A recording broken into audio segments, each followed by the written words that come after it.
Olá, meus amigos do Facebook. Atendendo a pedidos, eu vim hoje aqui ensinar uma receita. Sejam bem-vindos à minha cozinha. E você que é meu amigo aí no Face, sempre vê que eu tô inventando, criando algumas coisas. E realmente culinária, gastronomia é uma das minhas paixões.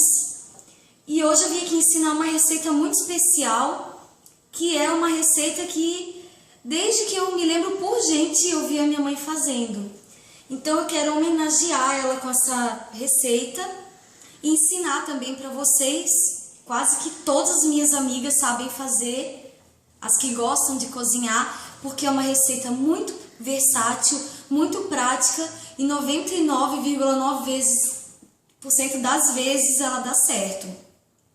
E falando um pouquinho assim da minha infância, eu poderia dizer que esse bolo tem o cheirinho da minha infância, porque eu me lembro muito bem da minha mãe fazendo essa mistura e a gente ficava só esperando, né, para ir lá e lamber assim, né, com a colher, o que sobrava do bolo cru, era muito, muito bom.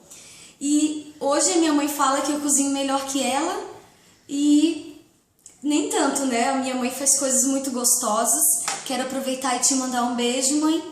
E foi assim que eu me apaixonei pela gastronomia, pela culinária, pelas coisas que são aí desse mundo gourmet. Então, com 13 anos eu me lembro de ter feito assim meu primeiro bolo recheado e dali pra frente eu fui aprendendo a trabalhar com massas, fazer coisas diferentes e até hoje eu faço coisas assim, experiências aqui em casa e a maioria delas dá certo. Então eu vou compartilhar com vocês esse bolo de chocolate da minha mãe e é muito fácil, eu espero que vocês gostem. Vamos lá. Vai começar então, você vai separar 3 xícaras de trigo, eu separei aqui, já está medido. 2 xícaras de açúcar, aqui eu quero dar uma dica legal. Às vezes você vai fazer uma receita e você não encontra um ingrediente ou outro, então a gente tem que ter aquela criatividade para improvisar. Eu estava aqui separando os ingredientes, eu percebi que eu só tinha mais 1 xícara de açúcar. Então eu coloquei 1 xícara de açúcar mascavo, que era o que eu tinha. Com certeza vai dar certo, vai ficar bem legal, mas a receita original são 2 xícaras de açúcar branco. Então eu vou misturar aqui nas 3 de trigo. 3 de trigo e 2 de açúcar. Que só coloquei o mascavo realmente porque eu não tinha. Depois que você colocou o açúcar, você vai colocar 1 xícara de chocolate em pó. E aí eu quero dar uma dica. Posso usar o Nescau, por exemplo? Sim. Porém o chocolate em pó, ele tem menos açúcar na sua composição, então o seu bolo vai ficar mais pretinho, vai ficar assim, mais amarguinho. Mas eu já fiz várias vezes com achocolatado. Então, isso vai depender muito daquilo que você tem em casa. Se você tiver o chocolatado, você usa o chocolatado. Se tiver o chocolate em pó, que é aquele da caixinha vermelha ou amarelinha, né, que é de outra marca, fica mais gostoso. Então, vai 1 xícara. Uma forma, assim, bem legal de você gravar essa receita, porque aqui é 3, 2, 1. 3 xícaras de trigo, 2 de açúcar e 1 xícara de chocolate em pó.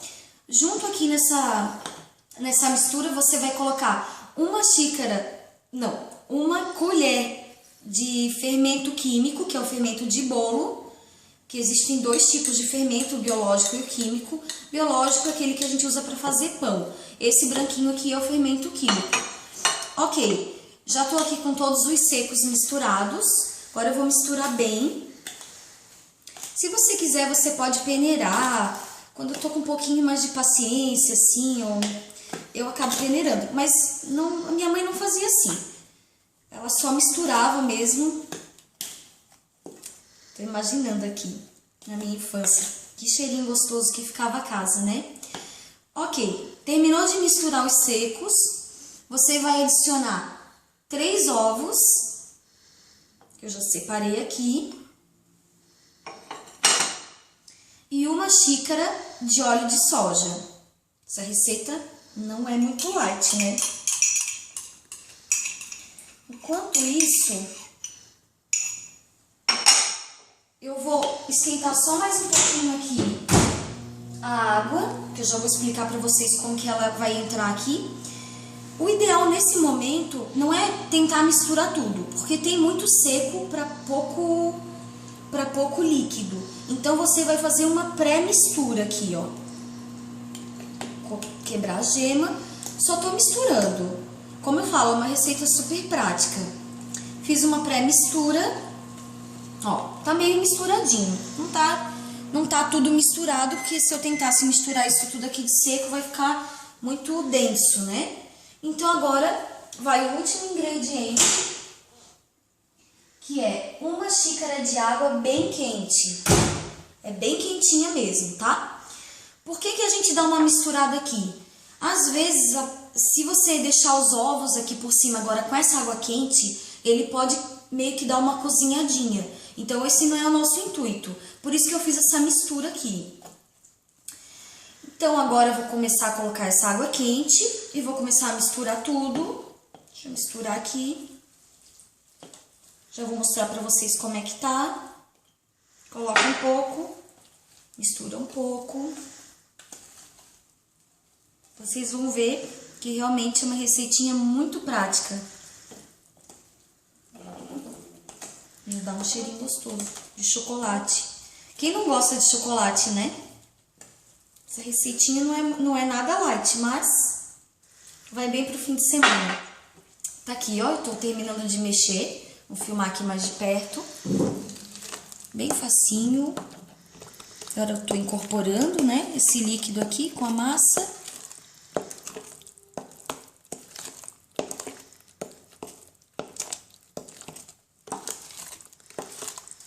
Será que você tem alguma receita aí que lembra a sua infância?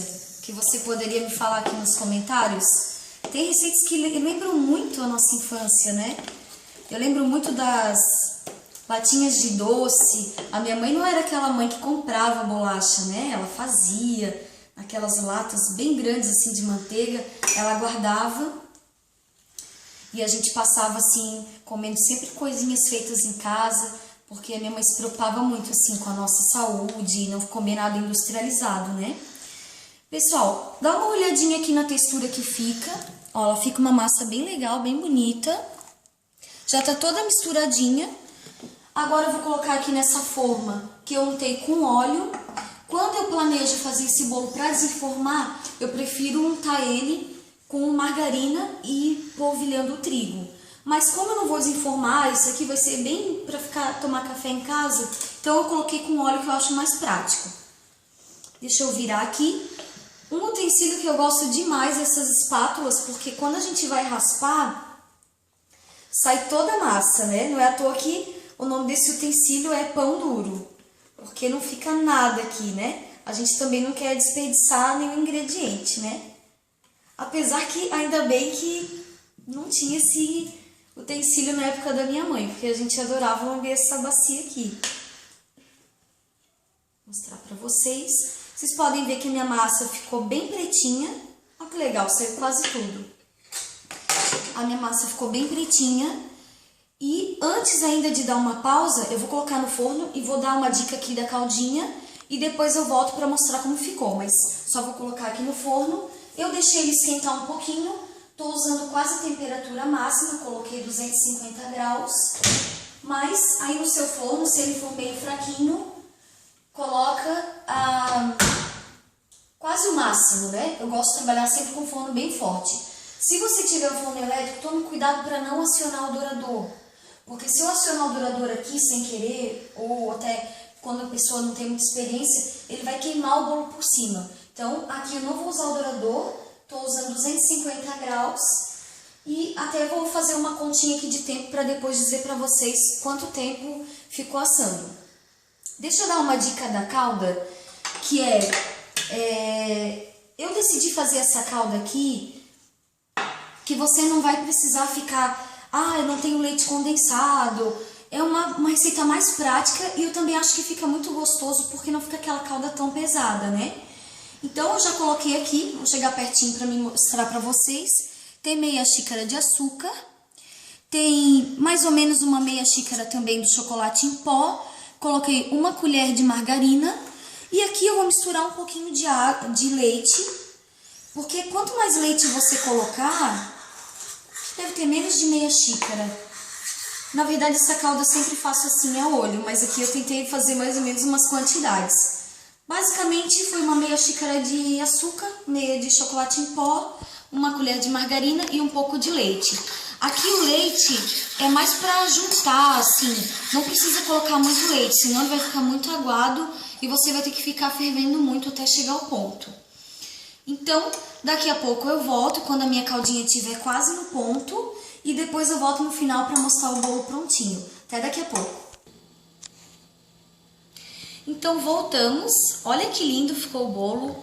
Assou em torno de uns 30 minutos aqui no meu forno. Lembrando que forno elétrico é um pouco mais rápido, então vai depender muito do seu forno. Tenta não abrir assim muito para olhar no começo. O bolo tem que estar pelo menos da metade para o fim, senão parece que ele pega aquele frio assim, pode... Há quem diga que não faz bem pro bolo. Então, se você abrir, que seja quando já tá com uma cara assim de quase bom. Eu sempre faço o teste do palitinho, ele sai limpinho, quer dizer que ele tá bem cozido. O bom é sempre perfurar o meio, que as laterais cozinham rápido. Eu cozinhei aquela caldinha. Eu sei que tá no ponto quando eu vejo que ela tá viscosa assim. Se tiver caindo gotinha, então quer dizer que ainda não tá no ponto. Pra ela ficou muito bonita, ó, tá um cheiro tão gostoso. Chocolate em pó é muito bom, né? É mais forte, mais amarguinho, fica muito gostoso. Ele aqui é um pouquinho mais caro. Vou colocar aqui. E você pode colocar aqui por cima o que você achar melhor. Se você gostar do tradicional chocolate granulado, vai ficar bom. Se você preferir, você pode colocar coco, confete. Fica legal, quando é para criança fica bonitinho confete também, né? Prontinho, coloquei aqui a minha caldinha por cima. E como eu tinha um pedacinho de chocolate cobertura ali, eu decidi colocar esse. Já que é a minha primeira receita, eu decidi caprichar. Tô colocando aqui por cima e tá pronto o meu bolo. Rapidinho, com certeza ele tá super macio. Pode fazer na sua casa que vai dar certo. E eu quero encerrar então essa receita falando para você um versículo que está no livro de João, no capítulo 3, no versículo 16, aonde a Bíblia diz que Deus amou o mundo de uma maneira tão grande, de tal maneira, que entregou o seu único Filho para que todo aquele que nele crê não pereça, mas tenha vida eterna. E essa passagem ela fala ao nosso coração o quanto Deus nos ama. Deus nos ama de uma maneira que não houve nenhuma palavra ali que pudesse ser colocada para expressar. Foi colocada de tal maneira que entregou Jesus por nós.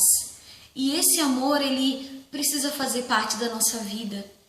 Então, eu quero te dizer que você é muito importante para Deus, você é especial, Deus te ama. Eu espero que vocês tenham gostado. Um beijo e até meu próximo vídeo. Tchau!